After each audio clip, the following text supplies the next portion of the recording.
നർമ്മം മലയാളികൾക്ക് ഏറ്റവും പുതിയ കാഴ്ചയായി സമ്മാനിച്ച് കാലാതീതമായ ആ നർമ്മം വീണ്ടും വീണ്ടും ഓരോ തലമുറയും കണ്ടു ചിരിക്കുന്ന രീതിയിൽ ഒരുക്കി തന്ന സംവിധായകൻ ഇപ്പോ ബിഹൈൻഡ് ദ സ്ക്രീനിൽ നിന്ന് ഓൺ സ്ക്രീൻ വന്ന് നമ്മളെ വീണ്ടും ചിരിപ്പിച്ചുകൊണ്ടിരിക്കുന്ന നല്ല കഥാപാത്രങ്ങൾ, ക്യാരക്ടർ റോളുകളൊക്കെ ചെയ്ത് അത്ഭുതപ്പെടുത്തിക്കൊണ്ടിരിക്കുന്ന ഒരാൾ ഓർമ്മയിൽ എന്നും കൊച്ചിൻ ഹനീഫ എപ്പിസോഡിലേക്ക് ഹൃദയപൂർവ്വം സ്വാഗതം ചെയ്യുന്നു. അഭിനേതാവ്, സംവിധായകൻ, പ്രിയപ്പെട്ട ജോണി ആന്റണി.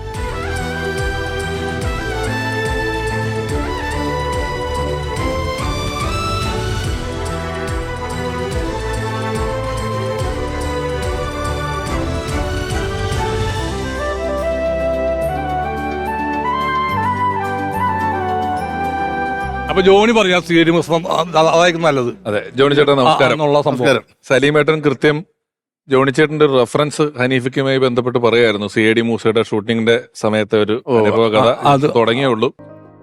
നിങ്ങൾ തമ്മിലും വളരെ വലിയ സൗഹൃദം, എത്രയോ അധികം സിനിമകൾ. ജോണി ചേട്ടൻ അസിസ്റ്റന്റ് ആയ സമയം മുതൽ സ്വതന്ത്ര സംവിധായകനായ സമയം വരെ ഒരുപാട് കഥാപാത്രങ്ങൾ.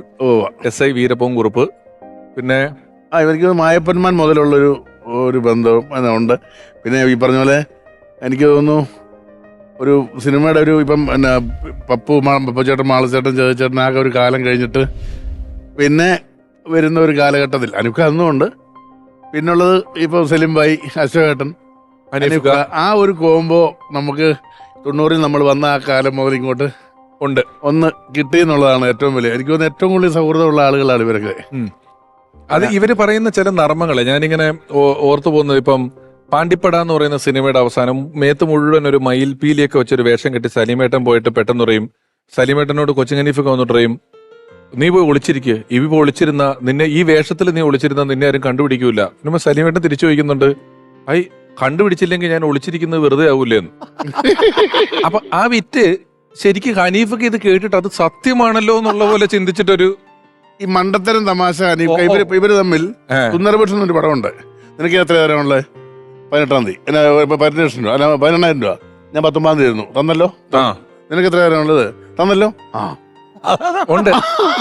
പഞ്ചാബി ഹൗസിലെ ഗംഗാധരൻ മുതലാളി നല്ലവനാണ്, മണ്ടനാണ്, എന്തൊരു അങ്ങനെയുള്ള കഥാപാത്രങ്ങൾ എത്ര എണ്ണമാണ്. നിനക്ക് എത്ര കൊല്ലമായിട്ട് അറിയാം? 29 കൊല്ലമായിട്ട് അറിയാം. 28 എന്റെ കാശപ്പത്തരും അത് പറ. മറ്റേ പഞ്ചാബി ഹൗസിലെ മറ്റേ ഈ കണക്ക് തിരിച്ചു പറയുന്നുണ്ടല്ലോ, എന്റെ കാശപ്പത്തരും. ഇത് പറയാ ഒരു വിറ്റും കൂടെ പറഞ്ഞിട്ട് ജോണിച്ചേട്ടൻ ഇതിലിട്ട്, അതായത് ഈ നരേന്ദ്രൻ മകൻ ജയകാന്ത മക എന്ന് പറയുന്ന പടത്തിൽ അദ്ദേഹം ഒരു ആനപ്പാപ്പാനാണ്. കിട്ടുണ്ണി ആന BA സർട്ടിഫിക്കറ്റ് ഇട്ടിട്ട് ആനപ്പാപ്പാനാണ്. അപ്പോ ജനാർദ്ദനൻ ചേട്ടൻ ഒരു മൂട്ടക്കാർ ഓടിച്ച് വീട്ടിൽ വരും. അസിൻ ചെയ്യുന്ന സ്വാതി എന്ന് പറഞ്ഞ കഥാപാത്രത്തിനെ വിളിക്കുമ്പോൾ വിറ്റത്ത് കാറിലെ മൂലയ്ക്ക് ഹനീഫക്ക് നിപ്പുണ്ടൊരു ആനയൊക്കെ ആയിട്ട്. അപ്പം വന്ന് നിർത്തിയിട്ട് ജനാർദ്ദനൻ ചേട്ടൻ സ്വാതി എന്ന് വിളിച്ചപ്പോ അവിടുന്ന് ഓടി വരും കൊച്ചു ഹനീഫക്ക. എന്തോ എന്ന് വിളി കേൾക്കും. ജനാർദ്ദനൻ ചേട്ടൻ ചോദിക്കും, നീയാണോ സ്വാതി? ചോദിച്ചു. പുള്ളി ആലോചിച്ചിട്ട് സ്വാതി ഞാനല്ല എന്ന് പറഞ്ഞിട്ട് തിരിച്ചു. അതും അതേപോലെ തിളക്കത്തൊരു സംഭവമുണ്ട്. ഞാൻ പൊട്ടിച്ചിരിച്ച അത് സിനിമയിൽ അങ്ങനെ ആളുകൾ എടുത്തുന്നല്ല, ഞാൻ അവിടെ നിന്ന് ചിരിച്ചുപോയി ആ സീനില്. അപ്പൊ ഗുണ്ടയാണ് പുള്ളി, ഗുണ്ടഭാസ്കരൻ വന്നിട്ട് എന്നെ ഒന്ന് പേടിപ്പിക്കും. കാരണം പുള്ളിനെ പഠിപ്പിച്ച മാഷാണ് വേണുചേട്ടൻ. അപ്പൊ വേണുചേട്ടന്റെ മോളന് ഈ ബിന്ദു പണിക്കനെ ഞാൻ കല്യാണം കഴിച്ചേക്കണ ശ്രീധരൻ ചോദിച്ചിട്ട് തർക്കമുണ്ടായിട്ട് ഈ ഗുണ്ടഭാസ്കരൻ വന്നിട്ട് ചൂടാവും എന്നോട് അങ്ങോട്ട്.